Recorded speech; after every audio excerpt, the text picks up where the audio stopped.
और नाम बता दीजिएगा। विश्वनाथ शाह नाम है, बढ़न से हूँ।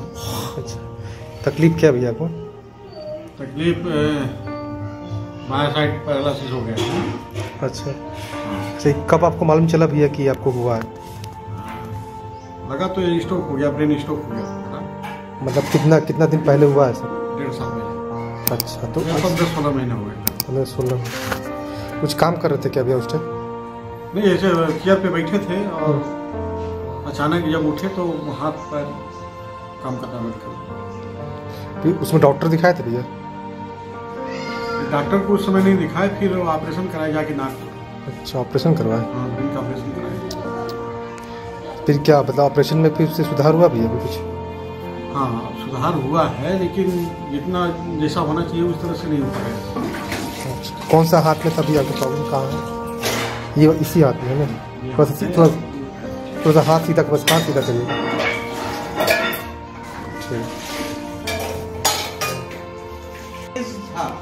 पूरा घुमा हुआ था, उसके चलते बॉडी में हार्ट अपनी लोकेशन पर नहीं था, प्रेशर दिया और प्रेशर देने के बाद इनके ब्रेन में स्टॉप हुआ। स्टॉप होने के बाद में ये अलग ढंग का बात सोचने लगे, सोच कर नागपुर में जाके इन्होंने ऑपरेशन करा दिया। तो ऑपरेशन के बाद अभी का स्थिति तुम देख लिए। अभी इनका हम फ्री कर देते हैं, तब इनका पूरा स्टेटमेंट लोगे और स्थिति देखेंगे। कैसा लग रहा है आपको? ये हल्का ठीक लग रहा है, ये हल्का हुआ है। हाथ जिस तरह हाथ सीधा करिएगा। हल्का काफी अच्छा है पहले से। अच्छा, तुम्हारा भाई कैसे हमारा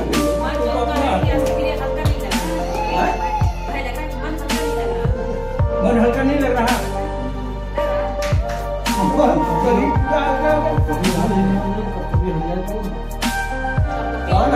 लगेगा? मन की बात करते नाक देखी ना, आँख से समझ में आएगा कि सीधा हुआ। तो अब इससे बड़ा प्रमाण क्या हो सकता है?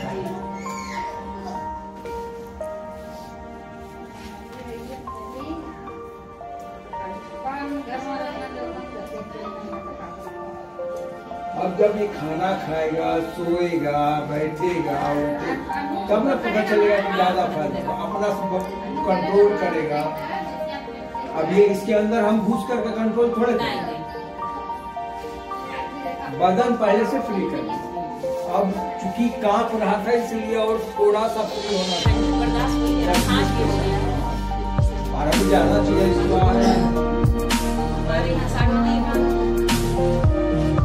तैयारी हम सुबह से कर रहे हैं, लेकिन लड़का बच्चा अब अच्छा ही बताओ, पहले देखिए शो और अब देख रही है शो, दोनों में अंतर है कि नहीं? पहले बताओ, है अंतर है? इतना जल्दी कोई फैक्ट्री है कि घुसाया निकाल दिया? मेहनत किया वहां पर, बर्दाश्त नहीं हो रहा, वो ले ही नहीं पा रहा।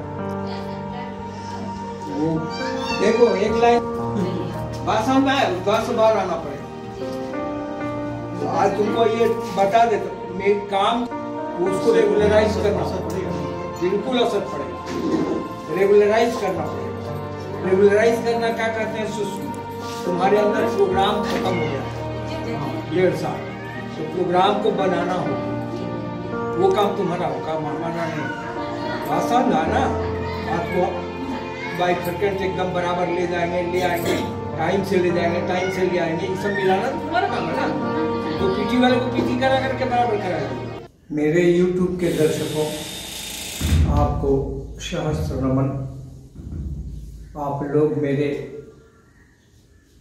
YouTube के परिवार हो और आप लोगों की दान हमारे, आप लोगों का विश्वास हमारे, आप लोगों का श्रद्धा हमारे वीडियो पर है। देखिए, एक इसलिए आज एक वीडियो बहुत दिन के बाद दे रहे हैं। कुछ अस्वस्थ होने के कारण हम काम नहीं कर पाए, खुद भी अस्वस्थ हो गए थे, ठंडा वंडा का असर हो गया था।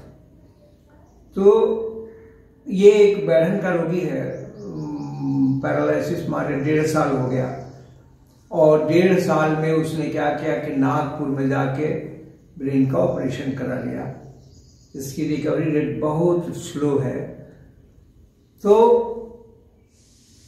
एक आर्तनाद होता है, एक मन में आर्तनाद होता है, कष्ट को सहने की क्षमता जब पार होने लगती है तब आर्तनाद होता है, और एक पश्चाताप होता है। तो आर्तनाद और पश्चाताप के बीच में यह एक वर्ड बोला रोगी, जो मुझे छुआ, जिसे मैं आपसे प्रकट करना चाहता हूं। इसने कहा कि मैं पहले आया होता तब तक ठीक हो गए होते। पहले बार में इतना हमको रिकवरी मिल गया, तो और सब समय में तो 2-4-10 बार आना होता, 10 बार में एकदम क्लियर हो गए होते। ये बात उसके पश्चाताप का बात था। और उसके पहले एक लाइन बोल रहा था कि मेरा जीवन तो एकदम नर्क हो गया, मैं साइकिल पर सब्जी लेकर के बाजार जाया करता था, 1 क्विंटल 1.5 क्विंटल। बोले कि देखो यही तो पैरालिसिस का कारण बना। गाड़ी का लोड निर्धारित होता है, उस लोड से ज्यादा लोड उठाना गुनाह है। वो उस सिस्टम का पूरा चेक किया हुआ R&D का दिया हुआ लाइन है, तो उस हिसाब से वह गलत काम किया था। तो ये हुआ आर्तनाद। हमारा सब कुछ लूट गया, बहुत खर्च हुआ, आज हम किसी गली के नहीं हैं। अरे भाई, जिंदा तो हो, इसी जिंदा के लिए आपने पैसे दिए और इस जिंदगी में गलत करके आपने बीमारी को लिया। ये उसका आर्तनाद था। और दूसरा लाइन जो बताया पश्चाताप, तो पश्चाताप जो कर रहा था उसके बारे में कि मैं पहले आया होता तो पैसे भी कम लगे होते और हम ठीक भी हो गए होते। ये सुन करके मुझे अजीब सा लगा, इसलिए मैंने इस वीडियो में यह बात व्यक्त करने की कोशिश की। देखो भाई, विश्वास तक जाने के लिए अविश्वास का एक लंबा रास्ता होता है, और विश्वास तक पहुंचने के लिए अविश्वास का एक लंबा रास्ता होता है। और हर एक आदमी का जीवन गिना गिनाया है, उसकी घड़ियां गिनी गिनाई है। तो हर एक घड़ी में अलग अलग काम लिखा होता है, अलग अलग लोगों का नाम लिखा होता है। उस तरह इस रोगी का नाम इस घड़ी में लिखा हुआ था, इसलिए उसको मेरा सेवा मिला, सर्विस मिला। मैं सर्विस से कभी किसी को इनकार नहीं करता, लेकिन उसके अंदर आत्मीय बोध आया कि नहीं, यह बात तो उसके ऊपर डिपेंड है। हर जगह जाता है, असफलता मिलती है, कुछ धोखा मिलता है, कुछ धैर्य नहीं रह पाता, कुछ रिकवरी नहीं मिल पाती, तरह तरह की बातें हैं। वो एक लंबा रास्ता है जिसमें आर्थिक नुकसान भी होता है और सामयिक नुकसान भी होता है, और करते करते करते करते एक जगह जाकर के आदमी को सफलता मिलने लगता है, तो वह सोचने लगता है कि हाँ भाई, अब हम पहले आए होते तो ऐसा हो जाता। पहले आप कैसे आ पाओगे? क्योंकि वो एक रास्ता, लंबा रास्ता है। जितना लंबा रास्ता है उतने सारी बाधाएं हैं, उतना खर्च भी है और उतना समय का लॉस भी है। तो ये इसके साथ हुआ। फिर मैंने इसके वाईफाई की मैंने काम किया, बहुत ढंग से उसका सर्विस दिया, उसके बाद चलाया, देखा, बोला कि हाँ, आज तक जितना भी हमको रिकवरी मिला उसमें सबसे ज्यादा रिकवरी 1 घंटे में हमको मिला।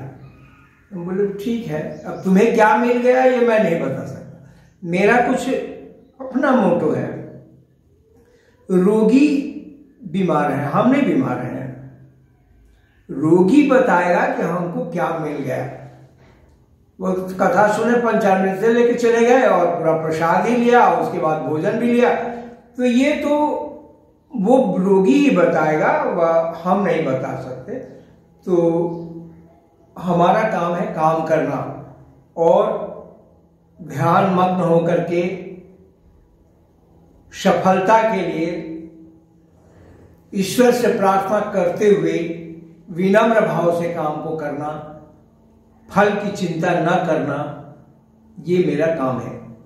और जब उससे फल रोगी बताता है कि मुझे मिल गया, तो मुझे बहुत खुशी होती है कि मेरा यह समय सार्थक हुआ। अब विश्वास और न विश्वास जो है, समय का लॉस, आर्थिक लॉस, इसको कैसे बचाओगे? पहचान तो पाओगे नहीं कि कहां पर क्या मिल रहा है। और मंजिल तक पहुंचने के लिए तो तुम्हें कुछ ना कुछ भटकना पड़ेगा।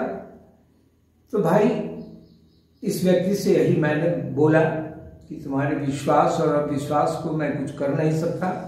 मेरा समसामयिक प्रयास जो था वो तुम्हारे साथ लिखा था और मिला, और मुझे इस बात की खुशी हुई कि तुम्हें जिंदगी वापस मिली। मैं इस बात के लिए ईश्वर को धन्यवाद देता हूं। और सबके आत्मा का बल एक आत्मा में आता है जब कार्य दक्ष हो जाता है। तो दक्षता मुझे जो मिली है वो समाज से मिली है, रोगियों से मिला है। और इस दक्षता का केवल अकेले मैं अधिकारी हूं, ऐसा नहीं है। मैंने उस दक्षता को समाज से हासिल किया, रोगियों से हासिल किया, और रोगियों के आराम के लिए मैंने दिया। मैं अपने पास नहीं रखता, संचय नहीं करता। तो ये मेरी भावना थी, जिस भावना को मैंने व्यक्त किया। यह व्यक्ति कुछ बोल रहा था कि आर्थिक तंगी में हम गुजर रहे हैं। बोले कि ठीक है, आर्थिक तंगी का क्या किया जाएगा? वो देने वाला देता है तो उसका खर्च उसके साथ नीचे लिख के देता है। जो पैसा ईश्वर देता है तुम्हें, या जो चीज तुम्हें देता है, उसके नीचे उसका उपयोग भी लिख देता है। तो तुमने उसका उपयोग दुरुपयोग में हो गया, उपयोग में हो गया, और उसको दुरुपयोग नहीं कर सकते, क्योंकि तुम्हें ढूंढने में टाइम लगा, और ढूंढने में टाइम लगा तो जगह जगह जाना पड़ा, तुम्हारा खर्च हुआ। तो ये उतना लिखा हुआ था। ईश्वर का बात अकाट्य होता है। तो भाई, मन भी उस तरह का नहीं था। जब तुम्हारे पास पैसे थे तुम्हारा मन भी कुछ और था। आज जब पैसे खत्म हो गए, तुम्हारा मन भी बदला, तुम्हारी आत्मीय दोष भी खत्म हुई, तब तुम्हें प्राप्त हुआ। तो मैं आपको भी 100 सलाम करता हूं कि आप हमसे पा पाए, और आपको पाना और इतनी सच्चाई से व्यक्त करना, मैं बहुत खुश हुआ उस आदमी से। और उसका पूरा काम किया, उसके पत्नी को दिखाया, और एक उसका कोई संबंधी था वो भी आया था, उसको भी दिखाया। और दिखाने के बाद मैंने उसको विदा किया। वो पूछा हमसे एक लाइन जो बड़ा अजीब सा है। उसने कहा कि कई बार आना पड़ेगा, ये बात पूछा, कितना समय लगेगा? उन्होंने बोला कि देखो, दोनों बात अलग ढंग की है। जो तुमने पूछा, वो पूछने के पहले तुम्हें थोड़ा माथा पे बल देना था। पहली बात की बीमारी कितनी खत्म हुई उसका परसेंटेज निकाल लो, उसके हिसाब से समझो। उसमें 4-5 आधार है ठीक होने में। एक तुम्हारा अपना क्रिया भी है, क्रिया को सामंजित करना। जो तुम्हारा क्रिया टूट गया उसको रिपेयर, तो वो है, समय है, कई तरह की बातें हैं। तो आज का वीडियो मैं इस वाणी के साथ इस रोगी का समाप्त करता हूं।